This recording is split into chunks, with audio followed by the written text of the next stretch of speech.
கூஃபி ப்ரோவை 1v1 வா ப்ரோன்னு கூப்பிட்டேன். அவரு வரல. மாமா வந்தாரு, துபாய் மாமா. புது கதையும் சொல்றேன், ஃபாலோ பண்ணிக்கோங்க. கூஃபி ப்ரோவை 1v1 கூப்பிட்டு இது வரைக்கும் 2 வீடியோ அப்லோட் பண்ணியிருக்கேன். நான் அப்லோட் பண்ண டைம்ல கூஃபி ப்ரோ துபாய்ல இருந்திருக்காரு. நான் என்ன பண்ணேன், துபாய் மாமா மெசேஜ் போட்டு கூஃபியை லாக் பண்ணலாம் அப்படின்னு சொல்லிட்டு மாமாவுக்கு மெசேஜ் போட்டேன். மாமா ரீப்ளேவே பண்ணல. நான் பார்த்தா கூஃபி ப்ரோ மாமாவை துபாயில செய்யுன்னு செஞ்சிருக்காரு. அத வேற ஞாபகப்படுத்திட்டீங்க. நெஞ்சமெல்லாம் பொண்ணு அறக்கு தம்பி.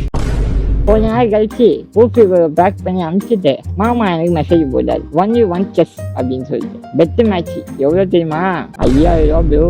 இன்னும் இந்த மனுஷன் இவ்வளவு கான்ஃபிடென்டா கூப்பிடாருன்னு மாமாவும் கூஃபியும் விளாண்ட மேட்ச போய் ஒரு வாட்ச் ஆகுதுட்டேன். மாமா சும்மா தான் விளையாடிருந்தாரு. சரி பாத்துக்கலாம் அப்படின்னு சொல்லிட்டு மேட்ச் போனோம். தோத்துட்டேன். நான் தோத்துட்டேன்னு கேட்காதீங்க, எனக்கு செஸ்ஸே விளையாட தெரியாது. சரி தோத்துட்டோம், வெல் பிளே ப்ரோ அப்படின்னு போட்டு கிளம்பிடலாம் அப்படின்னு மெசேஜ் ஓப்பன் பண்ணா மாமா யூபிஐ சொன்னாரு, மாமா லவ் யூ மாமா, ரொம்ப தேங்க்யூ எனக்கு சப்போர்ட் பண்ணதுக்கு. அப்புறம் இன்னொரு முக்கியமான விஷயம், எனக்கு செஸ் விளையாட தெரியாதுன்னு கூஃபி ப்ரோ கிட்ட போய் யாரும் சொல்லிடாதீங்க. ஏன்னா அவரு கூட மேட்ச் போடுறதுக்காக நான் வெயிட் பண்ணிட்டு இருக்கேன். துபாய் மாமா வாய்ஸ் மெசேஜ் போகுதுக்காரா? ஆமா, அந்த கூஃபி ஜன் உனக்கு ரிப்ளை பண்ணானா இல்லையா?